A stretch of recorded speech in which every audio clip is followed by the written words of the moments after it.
Kaya pala ngayon ka na lalabas para magtrabaho at kumita na. Ako naman, nagtatrabaho rin. Kaya, maging tapat tayo sa isa't isa. Bawat isa para sa sarili. Ngumiti ng mapanguyam si Miguel. May sarili na akong pera ngayon. Mamuhay tayo ng maayos. Kahit mag-asawa tayo, gastusin ng bawat isa ang kanyang kinikita ayon sa sariling kagustuhan. Ang bills, hatiin nating dalawa. At ang mga magulang, alagaan ng bawat isa mula sa sariling bulsa. Ang mga regalo at tulong sa mamagulang mula rin sa sariling bulsa ng bawat isa. Si Miguel, na hindi nalalaman na ang kanyang suweldo ay wala pang isang katlongit ang kanyang asawa, ay buong pagmamalaking inihayag ang kanyang kalayaan habang nakatayo sa tabing ang kanyang ina. Aba, napakagaling aking anak. Tama ka, anak. Ngayong nagtatrabaho na ang iyong asawa, siyempre dapat siyang huminto na sa pag-aasa sa iyo. Ikahayag mo nga ang aking allowance ng double. Wikang biyanang si Tita Nena ng may kasiyahan. Walang tutol. Habang tinitignan ang mapagmataas na biyanan at ang kanyang asawa, hindi mapigilan ni Ana ang mapait na tawa. Sineseryoso nila ang kanilang maling paniniwala tungkol sa kung sino talaga ang nagtataglaya na pinansyal na pundasyon ng pamilyang ito. Sige, kung iyon ang gusto ninyo, mangyayari iyon, ganap na paghihiwalay ng budget. Ang mapagmataas na pamilya, nalubog sa ilusyon at kayabangan, ay hindi pa nakakaalam kung gaano kabilis mauubos ang kanilang daloy ng pera at kung gaano kahiya-hiya ang kanilang pagbagsak. Nagsimula ang kwento. 3 buwan matapos manganak, inilabas ni Ana ang isang makapal na folder na mga dokumento sa lamesa sa sala habang nakahanda para sa pagbabalik sa trabaho. Ang sanggol, katatakam pa lang ng gatas na formula, ay matamis na natutulog sa kanyang duyan.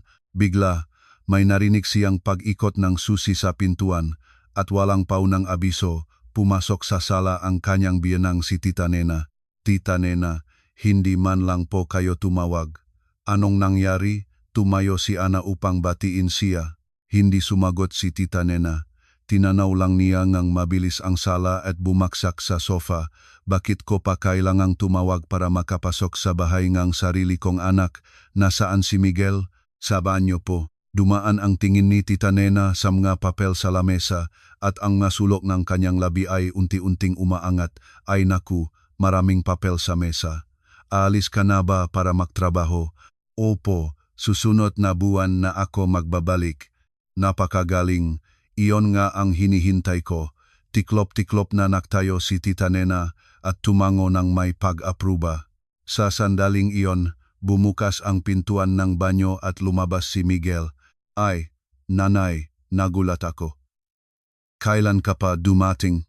Kanina lang at agad na narinig ang magandang balita mula sa iyong asawa. Halika, upo ka dito. Umupo si Miguel sa tabi ni Ana at si Tita Nena, parang hinihintay iyon, ay nagsimulang magsalita. Naparito ako ngayon para sa isang napakahalagang bagay, kaya pakinggan ninyo akong dalawa. Anong nangyari? Tanong ni Miguel. Ngunit ang tingin ni Tita Nena ay nakatuon kay Ana. Ana, magtatrabaho ka na at makakakuha ng suweldo bawat buwan. Ganun ba? O naman po. Kaya, ngayong may pera ka na sa sarili, paano ka pa kukuha no pera kay Miguel para sa mga gastos? Maaari mo nang gayong buhajin ang giyong sarili. Natihil si Ana sa pagkabukat-bukat ng mga dokumento. Tita Nena, anong sinasabi ninyo? Paano na walang pera para sa mga gastos? Kinuwenta ko na ang lahat. Ang aking mahal na anak ay napakasipag sa trabaho. Pero sa kanyang sweldo kukunin mo pang kaunti, tapos ako naman ay kukuha sa kanya wala na talagang natitirang kahit kaunti para sa kanya. Hindi ako makatagal na makita ang aking anak na nagpapahirapan. Sinimulan ni Tita Nena na tiklupin ang daliri, kaya pakinggan mo ako ng mabuti. Simula sa susunod na buwan, wala ka nang matatanggap mula sa sweldo ni Miguel, at ang matitipid ay mapupunta sa pagtaas ng aking allowance. Ibig sabihin, gusto ninyo akong huminto sa paggastos sa bahay at ibigay na lang ang pera sa inyo. Tumpa. Nahihiya ako sa harap nga aking mga kaibigan. Napakalien ibinibigay ninyo. Doblehin mo. Dahan-dahang huminga si Ana. Tita Nena, alam ba ninyo kung magkano ang natatanggap ko mula kay Miguel para sa mga pangangailangan ng pamilya? Anong pakialam ko kung magkano? Ang problema ay kumuha ka pa rin ng pera ng iyong asawa. Maliit lamang na bahaging sweldo ni Miguel ang napupunta sa aming joint account. Kung ibabawas pa ang halaga ng diapers at baby formula. Hoy, tahimik, ingay ka. Pinigilan ni Tita Nena si Ana sa isang kumpas ng kamay. Sige na, tama na. Kapag nagsasalita ang matatanda, huwag kang mag-abala sa mahihirap na salita. Sa madaling sabi, nagtatrabaho ka na ngayon, kaya iwan mo na ang perang aking anak sa kanya. Gastusin niya ito kung paano niya gusto. Naintindihan mo? Tumingin si Ana kay Miguel. Iniwasan nito ang kanyang tingjin, pinipigang makamay sa tuhod. Miguel, ano naman ang palagay mo? Sumasang-ayon ka ba sa nanay? Anak, huwag kang matakot.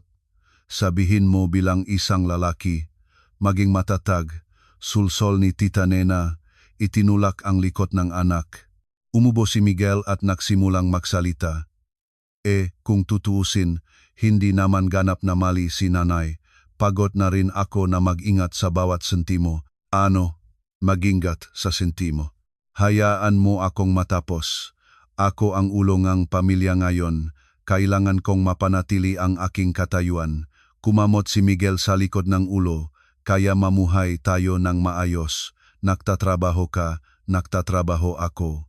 Bawat isa nagagastos ng sariling pera kung paano gusto at ang mga magulang ay tinutulungan mula sa sariling bulsa at ang mga bills ay hatiin nating dalawa at ang mga magulang ay tinutulungan nating hiwalay.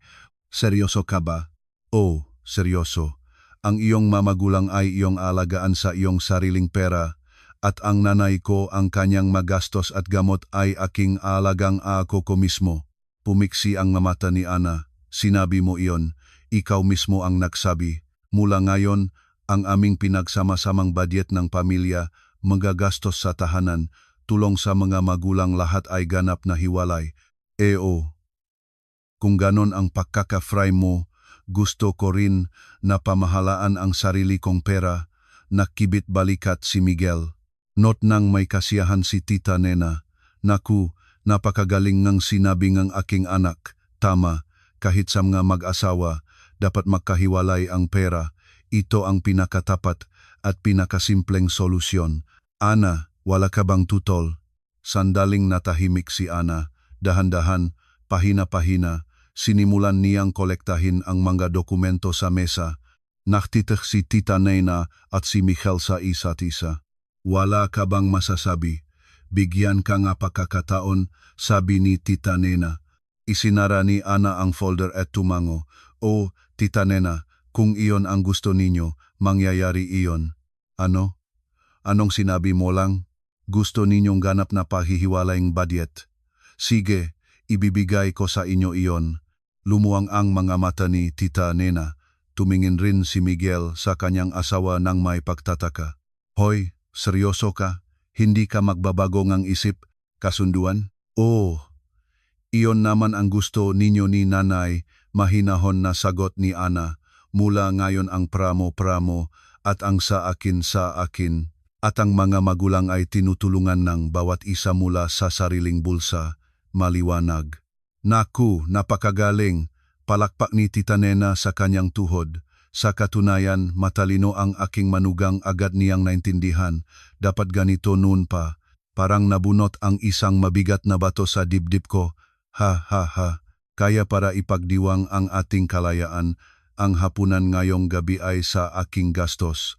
Anak, tumayo si Miguel. Planong isama ka nga nila nanay sa isang napaka-espesyal at mahal na lugar ngayong gabi. Naku, ang aking anak, ikaw lang talaga ang maasahan ni nanay. Nanay, kumain tayo ng wagyu steak na natutunaw sa bibig, nagbukas ng bagong marangyang restaurant sa Makati. Sabi nila, pambihira roon. Napakagaling.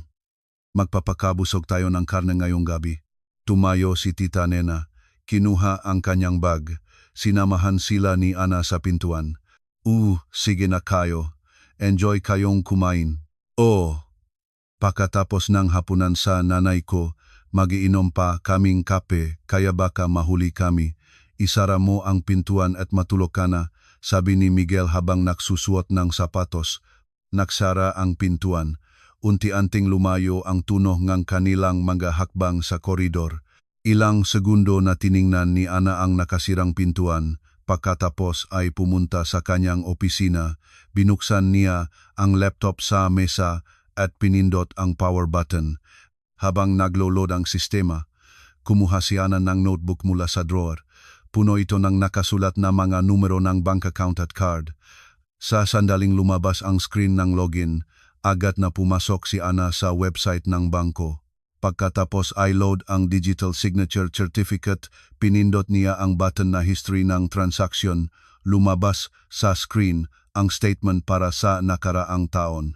Mabilis na nag-scroll ang mga daliri ni Ana, sinusuri ang mga detalye. Klinika ng Aesthetic Medicine sa BGC Alada T1000, Golf Club sa Tagaytay 11-15,000, Boutique sa Greenbelt A120,000. Lahat na ito ay binayaran gamit ang pamilyang card na nasa panggalan ni Ana. Pinindot niya ang Export to Excel. Habang nakda-download ang file, binuksan niya ang website na ikalawang bangko ang kanilang joint account kung saan pumupunta ang sweldo ni Miguel. Nang makita ang balanse, lumabi ng pahiwatig ng katatawanan si Ana. Ang sweldo ni Miguel ay 820,000 lamang. Kalahati lang nito ang inililipat sa joint account at ang natitira ay nawawala bilang personal na gastos niya. Samantala, ang sweldo ni Ana ay higit sa 100,000. Ang renta ng condominium, nga utility bills, pagkain, nga gamit para sa sanggol, allowance ng biyenan, golf ni Miguel, lahat ng gastos ng pamilya ay kinukuha sa account ni Ana. Pumunta si Ana sa website na kumpanyang nag-issue nga credit card.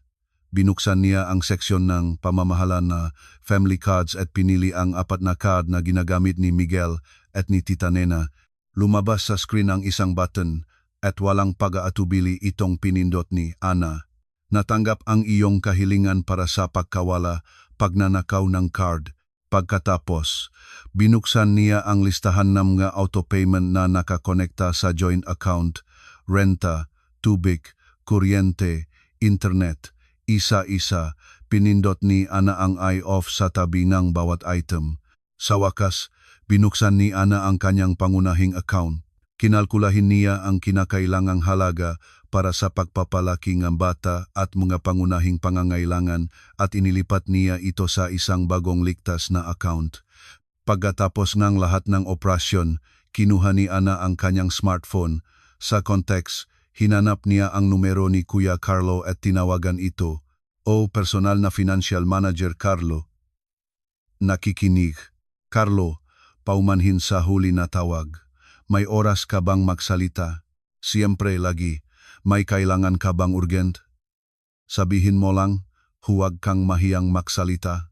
Pwede bang bukas ng maga ay suriin mo at gumawang statement kam lahat ng loans at utang na nakarehistro sa pangalan ng aking asawang si Miguel, ng personal lang. May maikling katahimikan. Bigla kang nangangailangan ng impormasyon tungkol sa mautang ng iyong asawa. Ayos ba kayo ng pamilya? Malapit na akong maghiwalay sa aking asawa at mag-file ng Division of Property. Gusto kong kolektahin ang lahat ng ebidensya para hindi mawala kahit isang sentimo ng aking pera. Naintindihan ko. Bukas, sa sandaling makarating ako sa trabaho, susuriin ko ang buong credit history ng iyong asawa, kokolektahin ko ang lahat ng data ng utang at ipapadala sa iyo ng maayos. Huwag kang mag-alala, nagtitiwala ako sa iyo. Hinihintay ko ang mga dokumento bukas. Salamat. Pagkatapos ng usapan, binuksan ni Ana ang kanyang corporate email. Sumulat siyang liham sa HR manager na humihiling na baguhin ang petsang kanyang pagbabalik sa trabaho, planong bumalik sa susunod na buwan, ngunit dahil sa personal na pangyayari, nais niyang bumalik na sa darating na Biyernes. Pagkatapos pindutin ang send, tumayo si Ana. Lumapit siya sa duyan ng sanggol sa sala. Sa dulo ng kanyang daliri, malambot niyang hinawakan ang pisngi ngang matamis na natutulok na sanggol. Sa parehong oras, sa isa sa pinakamahal na steakhouse sa Makati, nakaupo si Michelle at si Tita Nena ng magkabilaan. Nanay, utusin ko ang pinakamahal na Wagyu set, kaya magpapakabusok tayo ngayong gabi. Ngayong nakuha na ang aking anak ang kanyang pitaka, si nanay ay magpapasaya ngayong gabi. Kinuha ni Miguel ang card mula sa kanyang wallet at inilagay sa mesa. Ito ang family card sa pangalan ni Ana. Naku, sa wakas ay matitikman ko na ang pinakamasarap na karne na babayaran ng aking anak. Naku, napakaalaga ng aking Miguel. Naman, nanay. Ang anak ay kumikita para gastusin sa mga ganitong bagay. Huwag mag-isip tungkol sa pera, kumain ka ng gusto mo. Ngumisi si Miguel at sinimulan ang pagluluto ang karne. Hindi nila nalalaman na ang card na iyon ay nakablok na. Hoy Miguel, sa linggong ito, magbihis tayo ng maayos at pumunta sa golf club. Ano sa palagay mo? May napansin ka bang magandang lugar? Nagbukas ng isang kahangahangang lugar sa Cavite. Sabi nila, ang mga taong may mataas na katayuan lamang ang pinapasok ron, VIP courts. Kailangan nating makita ron. Inilayo ni Miguel ang kanyang tasa ng kape at nakibit balikat. Sige, gusto ko rin. May prana ako ngayon kaya-kaya ko. Wow, saan ka pa kumita? Noong nakaraang buwan ay takot ka pa sa asawa mo. Nahawakan ko na ang pinansyal na kontrol ng pamilya. Gastusin ko na ang aking pera kung paano gusto ko. Tumingin ang kasamahan ng may pagtataka. Seryoso? Grabe.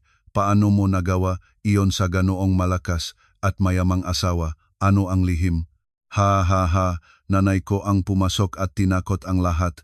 Natakot ang asawa ko kaya hindi na siya makapagsalita ngayon. Kinuha ni Miguel ang kanyang smartphone at binuksan ang booking page ng golf club. Tingnan natin. Bibili ako ng pinakamahal na VIP court. 2 grupo ay sapat na. Magibuki ni gana 3 para sigurado. Gusto hing nagi boss na maglaro. Bayaran ko ang lahat ni gana 3. Alam mo na ang aking antas.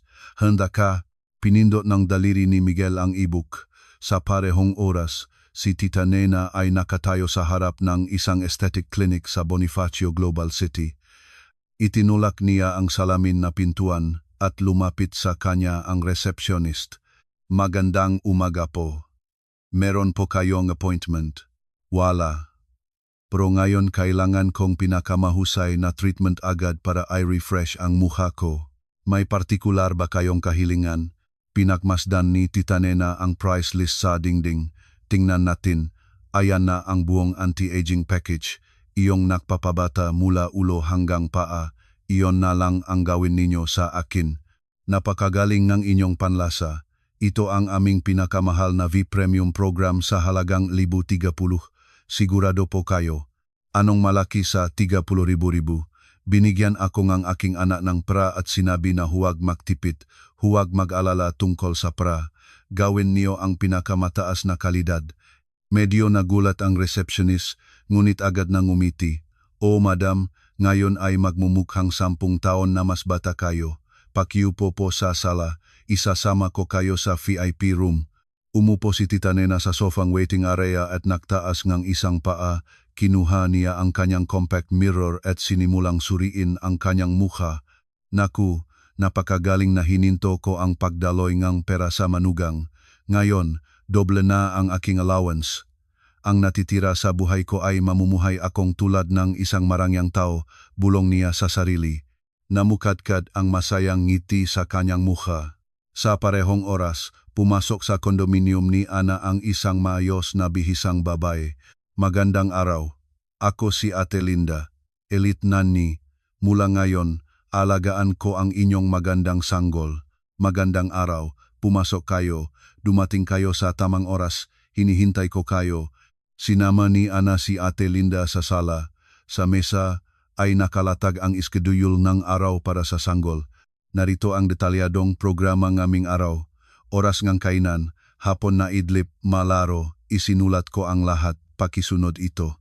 Naku, napaka-detalyado, huwag kayong mag-alala, matagal na akong nagtatrabaho, maari kayong makapag-focus sa inyong mga gawain ng may kapayapaan ng isip. Kapag natulog ang sanggol, magpadala agad ng mensahe sa akin. Kapag tumanggi siyang kumain o napansin ninyo ang anumang hindi pangkaraniwan, huwag mag-aalangan, tumawag agad sa akin.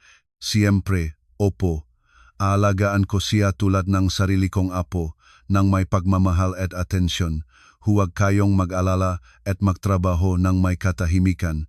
Kinuha ni Ate Linda ang schedule. Lumapit si Ana sa duyan at inaayos ang kumot ng natutulog na sanggol. Oh, pinagkakatiwalaan ko sa inyo ang aming anak. Malaki ang pag-asa ko sa inyo. Bumalik si Ana sa opisina at binuksan ang laptop. Una, pumunta siya sa website ng kumpanyang nagbibigay ng maserbisyo sa pagupa, water filter, air purifier, internet. Lahat ay nakarehistro sa pangalan ni Miguel. Nag-file si Ana na kahilingan para baguhin ang address ng billing at payment account sa personal na account ni Miguel. Hiwalay na budget. Bawat isa nagbabayad para sa kanilang sarili. Sabi mo, sige, tingnan natin kung paano mo mapamamahalaan ang mabils na iyon sa iyong kaawa-awang suweldo, bulong ni Ana. 10:00 ng umaga, sinimulan ni Ana ang video conference program. Isa-isa, lumabas ang mga mukhang nanggakasamahan sa screen. Ana, ang tagal na nating hindi nagkita. Nang marinig namin na babalik ka, sumigaw ang buong team, mabuhay. Ganun na kami napalaki. Masaya akong makita kayong lahat ulit.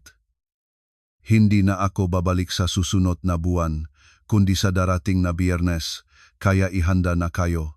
Mula ngayon, sisimulan ko ng ayusin ang manaipong trabaho. O Ana, ang tagal ka naming hinintay.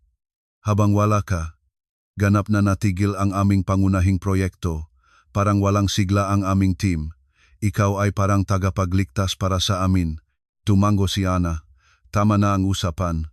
Pablo, ilabas ang project plan. Sisimulan nating mag-meeting. Nang ipinakitang kasamahan ang screen, lumabas ang project plan. Mabilis na dumaan ang mga mata ni Ana sa dokumento. Sandali. 3 pahina. 2 linya. Ang data. Oh, Ana, may problema roon. Saan ninyo kinuha ang mga numerong iyon? Agad na makikita na mali ang maito. Nagmamadali kami kaya kinuha namin ang data ngang ika-4 na quarter ngang nakaraang taon. Nagbibiro ba kayo? Nagbabago ang matrend araw-araw. At magtitiwala kayo sa patay na datos ngang nakaraang taon para sa negosyo ngayong taon? Ganap na nagbago ang merkado at tinatawag ninyo itong plano? Naguluhan ang kasamahan, paumanhin. Ana, paano namin ayusin ang seksyong ito? Lahat ay kailangang gawin muli mula sa simula. Ang bahaging ito ay muling kakalkuahin ko ngayong gabi gamit ang bagong datos. Habang panahon, hawakan ang iba pang mga seksyon. Mag-concentrate kayo. O naintindihan. Ana, pagkatapos ng meeting, binuksan ni Ana ang Excel file. Ito ang family budget statement na inihanda niya nung nakaraang gabi. Nagsimulang kalkulahin ni Ana ang halagang kailangang bayaran ni Miguel bawat buwan, kalahating renta, gastos sa pagkain, utility bills, bayad sa pagupang makagamitan. Nagtatanggal ng papel ang printer, isa-isa. Inilakip ni Ana ang mga dokumento sa isang sobra at tinawagan ang courier. Manong, kailangang ihatid ito sa opisina ng aking asawang si Miguel ngayon agad, huwag ibigay sa iba. Personal na ibigay sa kanya, naintindihan ninyo? O ma'am, hindi kayo mag-aalala. Personal na ihahatid ko. Kinuha na courier ang sobra at umalis. 12:00 ng hapon na ihatid ang sobre sa mesa ni Miguel. Oy, Miguel, may courier para sa iyo. Para sa akin, kakaiba, hindi ko naman inaabangan ang kahit na ano. Sino ang maaring nagpadala nito? Binuksan ni Miguel ito. Sa lubay, isang malaking tumpok ng mga bill na may detalyadong kalkulasyon. Anong ito? Natihil ang tingin ni Miguel sa kabuang halaka. Renta ng condominium 11,000, gastos sa pagkain 11,20,000, utility bills 11,7,500, kabuuan 11,67,500. Naulol na ba ang babay? Renta, pagkain. Baka bayaran pa ako ang hangin. Biro ba ito? Ngumisi si Miguel. Gusot-gusot ang mga papel at tumayo mula sa mesa. Pumunta siya sa shredder sa dulo ng koridor at isinaksak ang buong tumpok. Nilamon ng shredder ang papel. Nag-decide na ba siyang lumaban hanggang huli? O, sige, tingnan natin kung sino ang mananalo. Sa palagay mo ba, matatakot ako sa mga papel na iyan hinding-hindi? Tinangay ni Miguel ang kanyang makamay at bumalik sa kanyang lugar. Pagkatapos ng trabaho, pumunta si Miguel sa isang shopping mall malapit sa opisina. Tumigil siya sa harap ng bintana ng sports store. Magandang araw po. Naghahanap ba kayong partikular na bagay? Sa linggong ito, maglalaro akong golf sa VIP court. Ipakita sa akin ang pinakamahal at pinakaistilong damit para sa golf. Oh, dumating kayo sa tamang oras. Dito kayo pumunta. Dumating ngayon ang bagong koleksyon ng premium na imported na brand. Nahulog ang tingin ni Miguel sa damit sa manekeng. Nakatala sa tag ay 812. Oh, maganda at mahal ang hitsura nito. Pwede ko bang subukan ang aking sukat? Siyempre, maganda ang inyong figura. Makakasya tulad ng modelo. Lumabas si Miguel mula sa fitting room at tumayo sa harap ng salamin. My God, mukhang profesional na golfer na kayo. Totoo na ang damit ang nagpapaganda ng tao. Gaano kayo kagandang tingnan? Haha, talaga. Sulit naman talaga ang mahal na gamit. Ibalot na, bibilhin ko. Napaka-epektibo rin ng inyong pamimili. Pwede ko bang tulungan sa pagbabayad? Ang inyong card, pakiusap. Kinuha ni Miguel ang card mula sa kanyang wallet. 8:00 gabi, na may mga shopping bag sa makabilang kamay, binuksan ni Miguel ang pintuan. Hoy, andito na ako. Dumating na ang asawa. Bakit hindi mo tinatanggap? Walang naktuhon. Dumaan sa sala, tumigil siya sa tabing banyo kung saan marinig ang tunog ng tubig. Ana, galing na ako sa trabaho, hindi mo marinig. Pumasok ako. Bumukas ng kaunti ang pintuan ng banyo at narinig ang boses ni Ana. Naririnig ko, dinidinar ang sanggol. Huwag kang maingay. Nililigo mo pala ang bata? Sige. Bigyan mo akong kakain. Gutom. Nagutom. Na ako. Iniwan ni Miguel ang mga box sa sofa at pumunta sa kusina. Binuksan ang slow cooker, walang laman. Hoy, bakit walang laman ang slow cooker? Nasaan ang aking hapunan? Hindi ko alam. Kailangan ko pa bang magluto para sa iyo? Ano? Nagtatrabaho ang asawa buong araw, kumikita at hindi man lang makapagluto. Iyan na ang buong sagot ni Ana.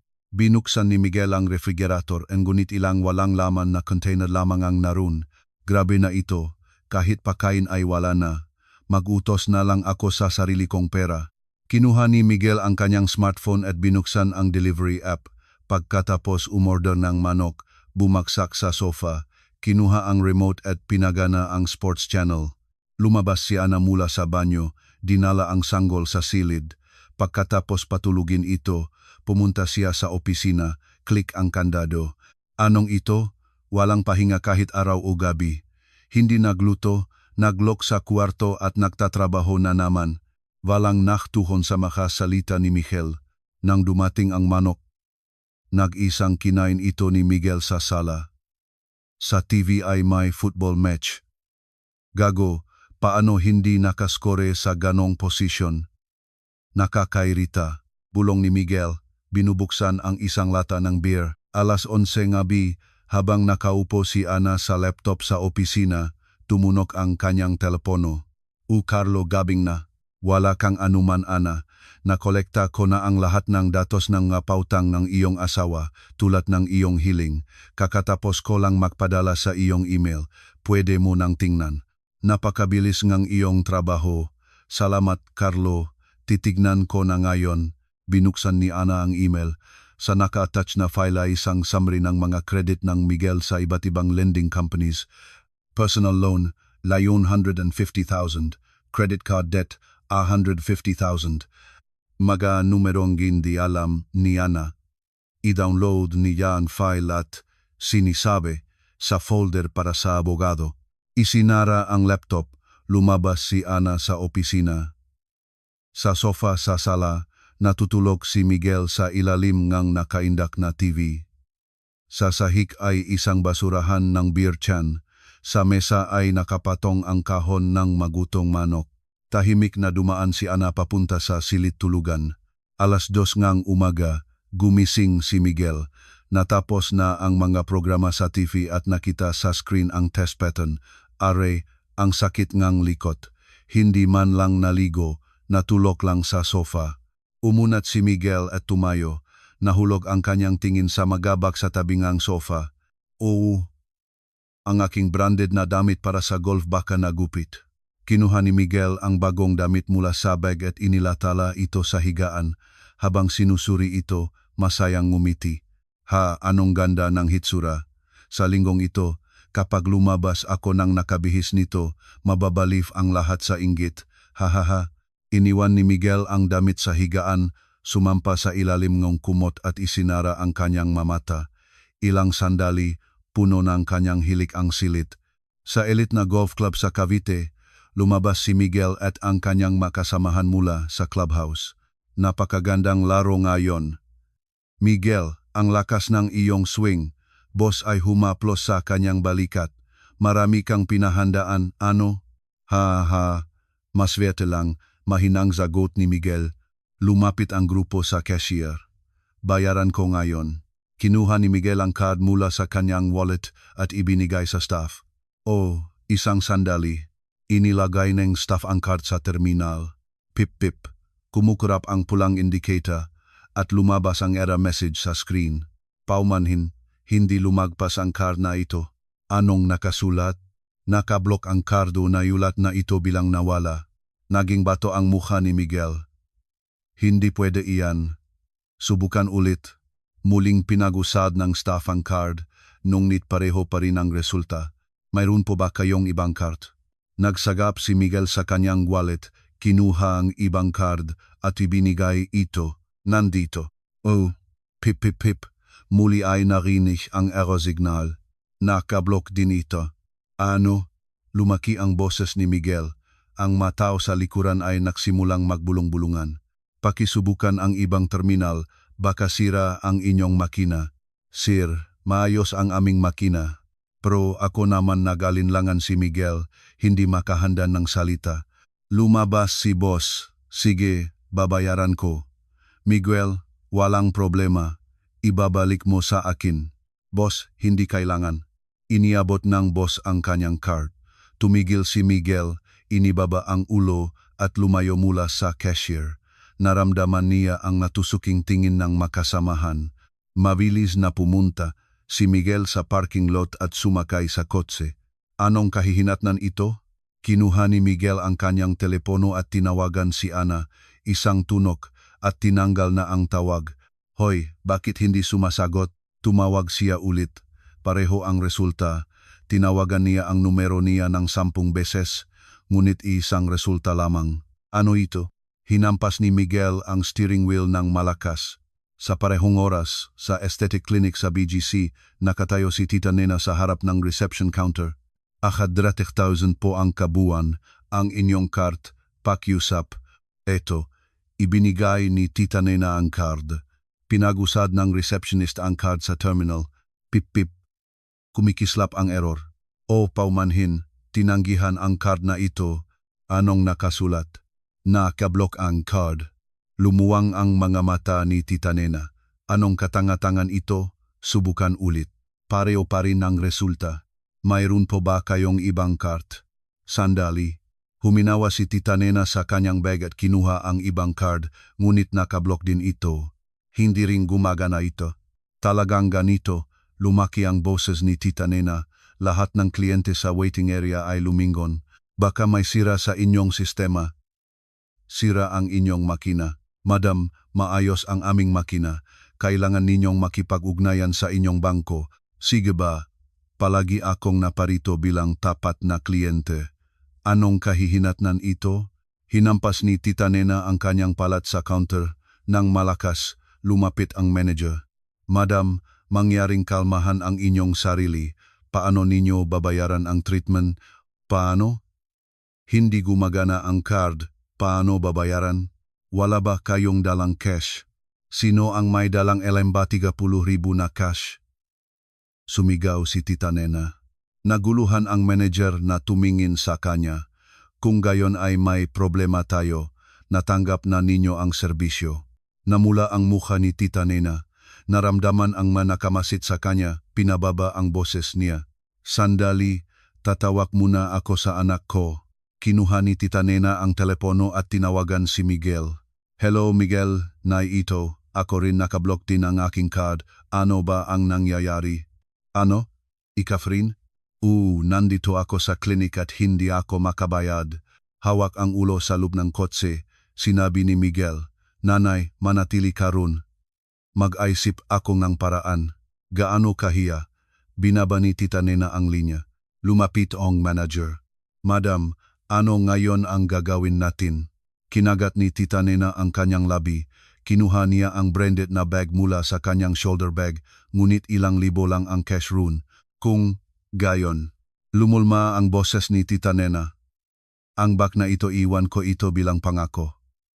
At dadalhin ko ang pera pagkatapos. Ano ito? Tunay na brand, nagkakaalaga ng 11,000. Kami ay hindi pawn shop. Pakiusap, palagi akong naparito bilang tapat na kliyente. Inibaba ni Tita Nena ang kanyang ulo. Huminga ang manager ng malalim, kinuha ang isang form.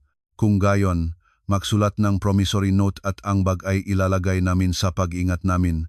Kailangan ninyong bumalik sa loop ng 1 linggo. Siya. Naksign si Tita Nena nang may nanginginig na kamay. Lumabas mula sa klinik, agad na tinawagan ni Tita Nena si Miguel. Miguel, tinawagan mo ba si Ana? Hindi sumasagot. Ang telepono ay hindi na maabot. Parang nakablock na ang aking numero. Anong kahihinatnan ito? Pumunta ka agad sa bahay. Papunta na ako. Ibinaba ni Miguel ang tawag at binuksan ang mobile banking. Sinuri ang balanse sa kanyang salary card. Balanse, 3,200. Nanginig ang kamay ni Miguel. Anong ito? Bumaba ng 500,000 kamakailan. Sinuri ang history ng mga debit, nakita niyang nadeduk mula sa kanyang account ang renta ng condominium, tubig, kuryente, internet, at sa ibabaw nito ang mga interest mula sa mga lending company. Lahat iyon ay nadeduk sa aking account. Pinindot ni Miguel ng malakas ang gas pedal. Ang kotse ay pumasok sa parking ng condominium. Umakyat sa elevator, tumayo si Miguel sa harap ng pinto. Gayang dati, natip niya ang pin code. Beep beep beep beep. Hindi bumukas ang pintuan. Natype niya ulit ang pin code, ngunit pareho pa rin ang resulta. Oy, Ana, bumugbog si Miguel sa pintuan. Buksan. Bakit mo binago ang kode? Lumabas ka. Walang narinig na ingay mula sa loob. Hoy, hinipan ni Miguel ng malakas ang pintuan. Boom, boom, buksan ngayon. Sa pagkakataong iyon, nahulog ang kanyang tingin sa isang maleta na nakatayo sa tabi ng pintuan. Binuksan ito ni Miguel at nakita ang kanyang magamit, walang ingat na ipinasok sa loob. Anong ito? Namutla ang mukha ni Miguel. Anong ginagawa ito? Buksan mo. Muli ay bumuhbok si Michael sa pintuan, sinisipa ito. Kumalatangin kay sa buong hallway. Sa loob ng condominium, nakaupo si Ana sa sofa at tinitingnan ang monitor ng intercom. Sa screen, sinisipa ni Miguel ang pintuan at sumisiga. Inalis ni Ana ang mikropono at simpleng nanonood lang, walang nagbago sa kanyang mukha. Buksan mo ngayon. Hoy Ana, nagsalita ng pause si Miguel. Lumipas ang kalahating oras. Nang hina si Miguel at naupo sa labas ng pintuan, mabigat ang hininga, paos ang boses, pula at namamagang nga kamay, sumandik siya sa dingding at tumingin sa kisame. Natiyak ni Ana ang kondisyon ni Miguel sa monitor, tumayo. Pumunta siya sa opisina at inilatag sa mesa ang dalawang makapal na folder ng mga dokumento. Sa isa ay mga bank statement at detalyeng gastos sa card. Sa isa pa ay impormasyon tungkol sa mga credit at credit history ni Miguel. Mayos na inayos ni Ana ang mga dokumento at inilagay ang ballpen sa tabi sa labas ng bintana, nagsimulang lumubog ang araw. Sa hallway, 2 tao ang nakatayo. Si Miguel, na nagbuong gabi sa labas ng pintuan, na may maitim na kulop sa ilalim ng mamata. Sa tabi niya ay si Tita Nena na nagmadaling pumunta sa balita. Naulol na ang babae, pinalayas ang asawa sa bahay. Hinampas ni Tita Nena ang kanyang kamao ang pintuan ng malakas. Hoy, buksan mo, narito ang biyenan mo. Sa sandaling iyon, tumunok ang telepono ni Miguel. Mensahe mula kay Ana. Anong sinasabi? Sabi niya, kapag naingay pa tayo, tatawag siyang pulis. Natihil ang kamay ni Tita Nena. Ano? Pulis? Nanay, sandali muna. Hinawakan ni Miguel ang ina. Ngumangali si Tita Nena, matamlay na tinitignan ang pintuan. Ilang sandali, bumukas ang pintuan. Nakatayo si Ana sa doorway, tinitignan sila, pumasok. Na parang hinihintay ito, itinulak ni Tita Nena si Ana at pumasok sa loob. Anong pinagagawa mo? Sigaw niya, nakatayo sa gitnang sala at itinuro si Ana. Pinabayaan mo ang asawa na matulog sa labas. Binlock mo ang card ng biyenan mo. Tao ka pa ba? Pumasok si Miguel kasunod. Hoy, ay unblock mo agad ang mga card, akin at ni Nane. Walang pagtugon, lumapit si Ana sa mesa sa sala. Sa mesa ay nakalatag ang dalawang makapal na folder. Ano ka? Tahimik ka. Magsalita. Lumapit si Miguel. Kinuha ni Ana ang unang folder. Umupo kayo. Ano? Umupo kayo. Mababa ang gunit, matatag ang boses ni Ana. Natigil si Miguel, pagkatapos ay bumagsak sa sofa. Nag-alinlangan na umupo si Tita Nena sa tabi niya. Binuksan ni Ana ang folder at inilatag sa mesa. Alam ba ninyo kung ano ito? Ano? Ang aming pinagsama-samang budget ng pamilya. Mula sa kasal hanggang ngayon. Mabilis na tinanaf ni Miguel ang mga dokumento. Punong mga numero at graph. Tingnan dito. Itinuro ni Ana ang daliri sa isang graph. Alam ba ninyong magkano ang gastos sa pagpapanatili na kondominium na ito bawat buwan? Saan ko malalaman? Ang 70,000, renta utilities, pagkain, magamit para sa sanggol at iba pang gastos. Binaling ni Ana ang pahina. Magkano ang iyong suweldo? Walang nagsalita. Ang suweldo ni Miguel ay 20,000. Dunay 10,000 lamang ang napupunta sa joint account. Tama ba? Nanatiling tahimik si Miguel. Sa ag 10,000, mababayaran ba ang lahing 70,000 na gastos? Ano sa palagay mo? Sino ang nagbabayad NG natitirang agla 60,000? Ibinato ni Ana ng malakas ang mga dokumento sa mesa. Lahat ay kinukuha sa aking account, bawat buwan. Sumagawit si Tita Nena. Hoy, sa pamilya walang sarili mong pera at aking pera.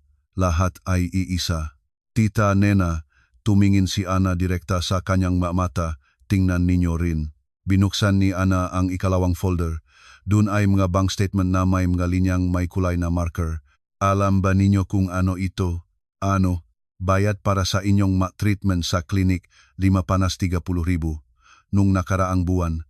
At sa buwang bago nito, narito rin ang pagbabayad para sa inyong membership sa golf club, 530,000 bawat buwan.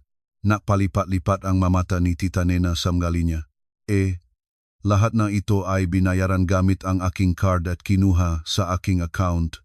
Binaling ni Ana ang pahina at ito ay para kay Miguel. Lumingon si Miguel. Mangga bisita sa golf club. Damit para sa golf, inumin, company events, kabuwang higit sa 15,000 bawat buwan. Lahat mula sa aking card. Iyon ay kailangan para sa trabaho. Kailangan ba sa suweldong 20,000 ang magastos ngang 15,000 rang para sa libangan tapos mula pa sa aking card? Kinagat ni Miguel ang kanyang labi. Ikaw mismo ang nagsabi. Habang kinukuha ang madokumento, sinabi ni Ana, bawat isa kumikita para sa sarili, nagagastos para sa sarili, at ang mga magulang ay tinutulungan mula sa sariling bulsa. Sinunod ko lang ang iyong salita. Inihinto ko ang kakaibang pagpopondo. Humaplos si Tita Nena ang palat sa mesa. Hoy, hindi ba pwedeng ganayang walang abiso ay block ang makart? Kailangan mong magbabala. Babala. Inibaling ni Ana ang ulo. Binabala ba ninyo ako nang bigla kayong pumunta at hiniling na huwag akong bigyan ng pera para sa mga gastos sa bahay at doblehin ang inyong allowance? Kumonsulta ba kayo sa akin? Natahimik si Tita Nena. Kinuha ni Ana ang isa pang dokumento mula sa subfolder. At ito, tingnan ninyo, nakchis ang mukhe ni Miguel. Ito ay statement ng iyong mga credit mula sa mga lending companies. Saan mo? Personal loan na due 150,000, credit card debt na due na 50,000. Nabanggit mo ba ito sa akin kahit minsan? Inibaba ulo ni Miguel. Simula bukas, magbabayad ka mismo nga utang na ayon. Hiwalay ang budget sabi mo. Tumayo ng bigla si Tita Nena. Sandali, Miguel, anong ibig sabihin nito? Mayroon kang utang? Nanay. Hoy, 550,000 at credit card na 5,000. Malapit nang maabot ang 5,000 ang iyong utang. Nanay, hindi ko napigilan. Namutla ang mukha ni Tita Nena. Ang sweldo mo ay 50,000. Paano mo babayaran ang 50,000 sa ganoong sweldo? Nanay, sigaw ni Miguel. Ngumangali ng matamis si Tita Nena sa anak. At nangako ka sa akin na doblehin ang allowance sa perang sino. Kinuha ni Tita Nena ang mga dokumento mula sa mesa at ano ang gagawin mo sa mga papel na ito, sinubukan niyang punitin ito. Punitin ninyo, mahinahon na sinabi ni Ana, magakopya iyon. Natigil ang kamay ni Tita Nena. Ang ma-orihinal ay nasa aking abogado na. Abogado? Naganda na ako para sa lahat NG posibilidad. Ibinato ni Tita Nena ang mga dokumento sa mesa. Hoy, hindi pwedeng ganito dahil sa pera sa pamilya. Kailangan na makonsesyon, magkaunawaan. Makonsesyon. Inihilik ni Ana ang kanyang ulo sa isang gilid. Kinuha niya ang isa pang dokumento mula sa drawer. Ito ay ako certificate para sa condominium na ito. Anong sinasabi? Hindi nakasagot si Tita Nena. Sa aking pangalan, binili ko ito ng cash bago pa ang kasal. Hindi namuhunan si Miguel ng kahit isang sentimo rito, zero ang kanyang kontribusyon. Nagdaas ng ulo si Miguel. Hoy, pero mag-asawa tayo. Ito ay jointly acquired property.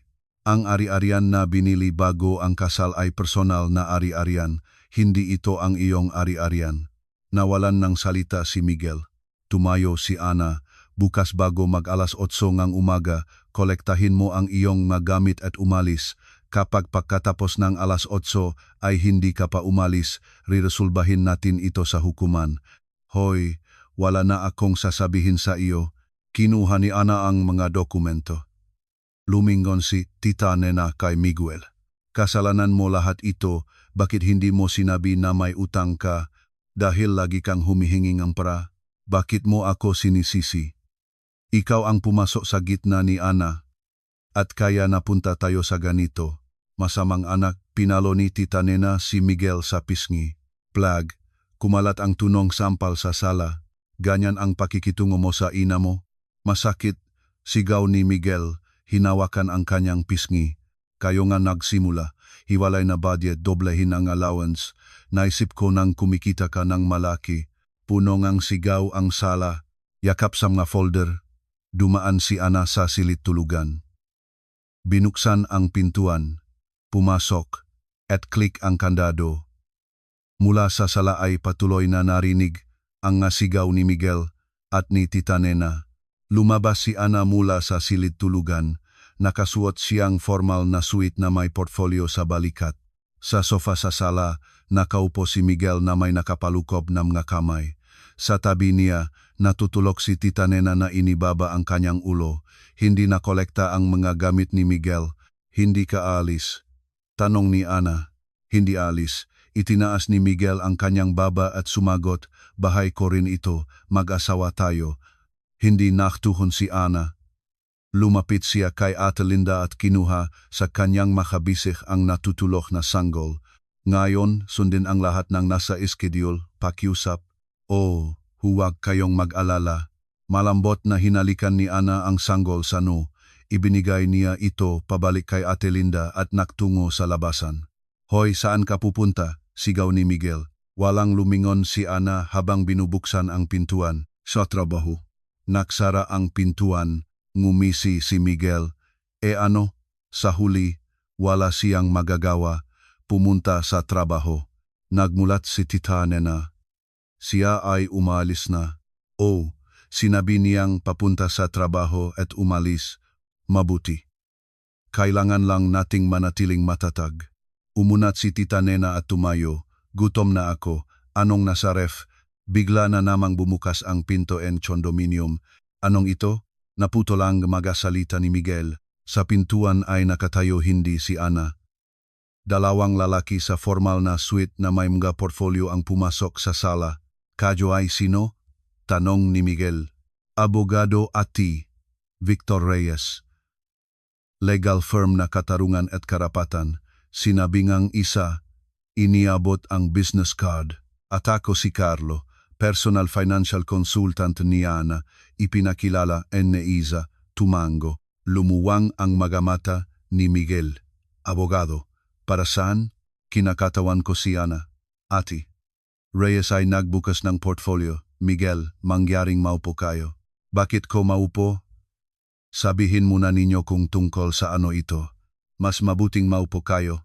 Mahinahon ngunit matatag ang boses ni Ati, Reyes. Nagalinlangan si Miguel at bumaksak sa sofa. Inilagay nga, abogado sa mesa ang isang tumpok ng mga dokumento. Pag-usapan natin muna ang inyong mautang. Utang? Narinig ko na ang lahat kahapon mula kay Ana. Ang narinig ninyo kahapon ay bahagi lamang. Nagarang dokumento si At. Reyes. Loan sa lending company na ala 150,000, credit card debt na ala 50,000. Alam ninyo ito, tama? Pero hindi pa ito lahat. Naktis ang mukha ni Miguel. Kinuha na abogado ang isa pang dokumento. Alam ninyo kung ano ito? Tumingin si Miguel sa papel. Namutla ang kanyang mukha.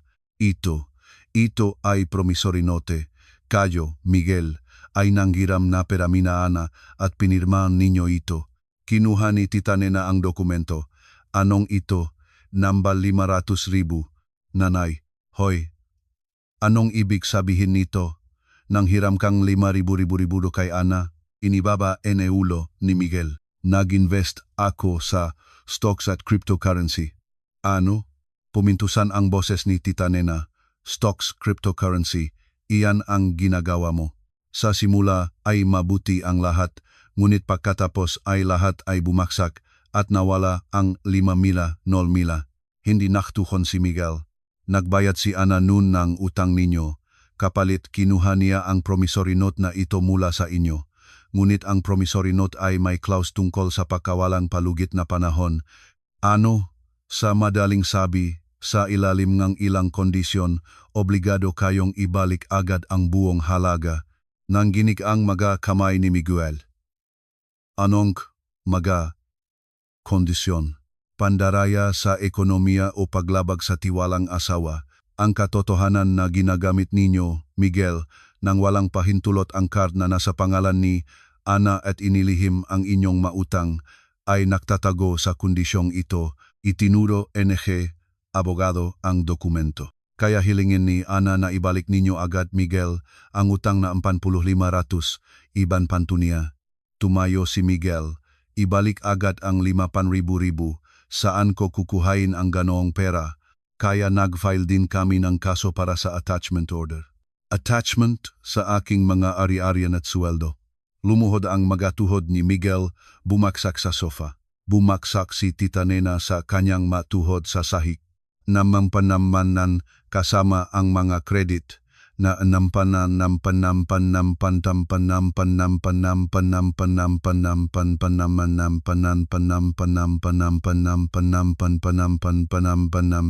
Nanay, balu ka.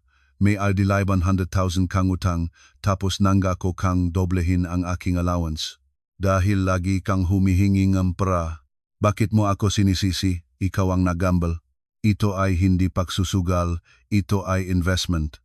Anong investment kung nalugi ka na 50,000? Kinuha ni Miguel ang isang walang laman na bote na alak at itinulak ito sa dingding. Crash! Dumating ang tunog ng nabasag na salamin. Tama na, sinabi ko na, sigaw ni Miguel, hawa ang ulo. Bumaksak si Tita Nena sa sahig, Bakit ganito ang aming kapalaran? Bakit nangyari ito? Sa maliit na silid, nagparatangan sila at nagluha. Ilang araw pagkatapos, sa labas ng pintuan ng guest room ay nakahiga ang sulat. Kinuha ni Miguel ang sobre, registered mail mula sa korte. Binuksan ni Miguel ito.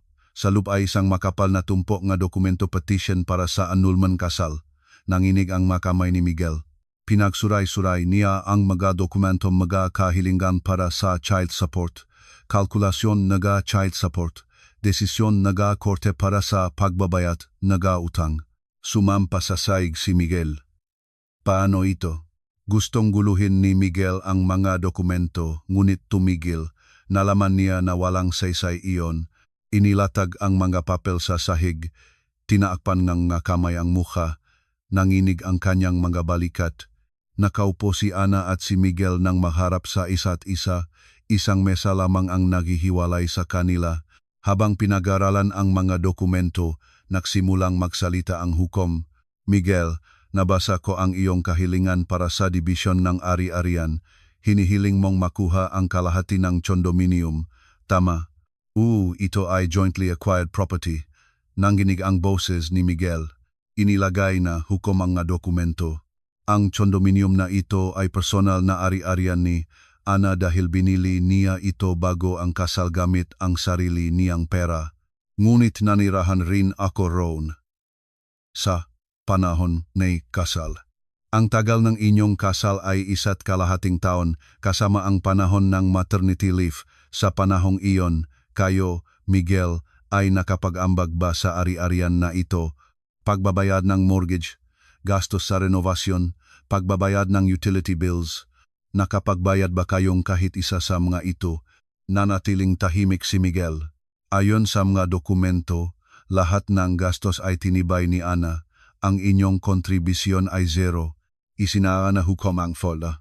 Sa makatuwid, ang inyong kahilingan para sa dibisyon ng ari-arian ay tinanggihan. Nahulog ang mga balikat ni Miguel. Susunod na, ang child support at compensation. Kinuha ang hukom ang ibang mga dokumento. Hinihiling ni Ana ang kompensasyon at ang mga batayan para dito ay malinaw. Hindi autorisadong paggamit ng card ng asawa, pagtatago nga utang pandaraya sa ekonomiya. Lahat ng ito ay batayan para sa pagtukoy ng sala. May sasabihin din ako. Bigla na niyang inblock ang card at pinaalis sa bahay. Biniblock niya ang kanyang sariling card at hiniling na umalis ka sa kanyang sariling kondominium. Wala rong illegal. Kinagat ni Miguel ang kanyang labi. Ang kompensasyon ay makukuha ng buo at ang child support ay babayaran mo bawat buwan hanggang sa magiging adulto ang bata. Kinuhangang hukom ang ballpen.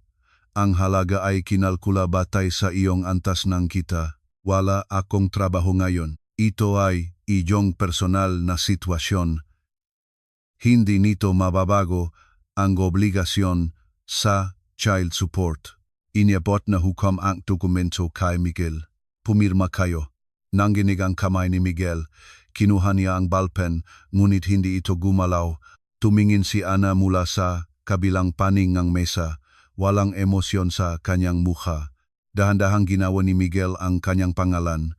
Baluktot ang sulat. Ana, pumirma rin kayo. Kinuha ni Ana ang ballpen at maayos na inilagay ang kanyang pirma. Natapos na ang proseso ng annulment, sabi ng hukom. Habang kinukuha ang mga dokumento, tumayo si Ana. Kinuha ang desisyon ng korte mula sa mesa at inilagay sa kanyang bag. Maghintay, tawag ni Miguel. Ano? Patawad. Tumingin si Miguel sa kanya. Nakamali ako, nagsisisi ako. Iniyak ni Miguel. Bigyan mo ako ng isang pagkakataon. Simulan nating muli ang lahat. Hindi naktugon si Ana. Lumingon siya at naktungo sa pintuan ng sala. Ana, sigaw ni Miguel. Hindi lumingon si Ana. Binuksan niya ang pintuan at lumabas. Sa pangunahing pintuan ng korte, nakatayo ang isang itim na sedan.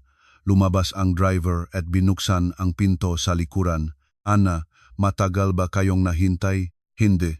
Inayos ni Ana na sumakay sa kotse, ngunit tumigil. Sa likurang upuan ay nakaupo si Ate Linda na may hawak na sanggol. Nanay, iniabot ng sanggol ang kanyang makamay.